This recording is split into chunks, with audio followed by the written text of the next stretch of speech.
नमस्कार, good morning. उमारगा येथून good morning walk सर्व मित्रगण. आज आम्ही कालास्ती या ठिकाणी आहोत. तुम्हा सर्वांना शुभप्रभात. मित्रांनो, रिटायरमेंट झाल्यानंतर एक भावगीत म्हणलं पाहिजे, भक्तिगीत म्हणलं पाहिजे, अभंग म्हणला पाहिजे. बालपण देगा द्यावा तू मुंगी साखरेत सरावा. ज्या मित्रांचं बालपण हरवलेलं आहे त्यांनी किमान रिटायरमेंट नंतर तर अशी देवस्थानं फिरावीत, सगळीकडे नाचावं, गावं, हसावं, खेळावं.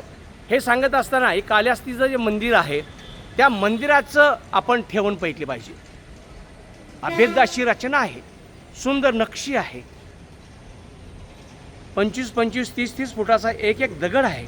त्या दगडाच्या माध्यमातून जणू दैवी शक्तीच निर्माण केलेली आहे. इतकं सुंदर आणि अप्रतिम रचना आपण दक्षिण भारतामध्ये पाहत आहोत.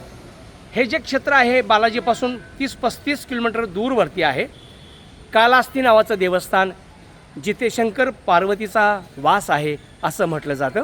अशा सुंदर अशा मूर्तीज आहेत की ज्याचं आपण खरंच वर्णन केलं पाहिजे, दर्शन घेतलं पाहिजे आणि आनंदाने राहिलं पाहिजे. सर्व मित्र, हे उंच वाट्यावर बघा, इथे प्रचंड उंच असं डोंगर आहे जिथे शंकर पार्वतीचं खूप सुंदर असं देवस्थान आहे. अशा देवस्थानाचं दर्शन तुम्हाला व्हावं, ते तुम्ही पाहावं, कारण प्रत्येक जणच इकडे येतील असं बिलकुल नाही. म्हणून आपल्या सेवेत समर्पित करतो. आणि या ठिकाणी विशेष म्हणजे राहू आणि केतूची ते पूजा केली जाते. त्याच्याबद्दल मला कुठलंही मत सांगायचं नाही. मी अधार्मिक नाही ना विशेष धार्मिक नाही, परंतु जे काही या ठिकाणी आहे त्याचं मी तुम्हाला त्याची मांडणी तुमच्यासमोर करतो आहे. मित्रांनो, खऱ्या अर्थाने विविध ठिकाणची तीर्थक्षेत्र पहा, आनंदात राहा, आनंद द्या. आनंद दिल्याने आनंद द्विगुणित होतो. म्हणून आपण सर्वांना सप्रेम नमस्कार.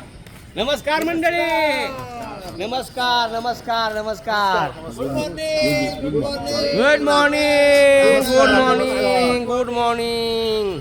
नमस्कार. Bhumiputra Wagh reporter, good morning walk Umarga.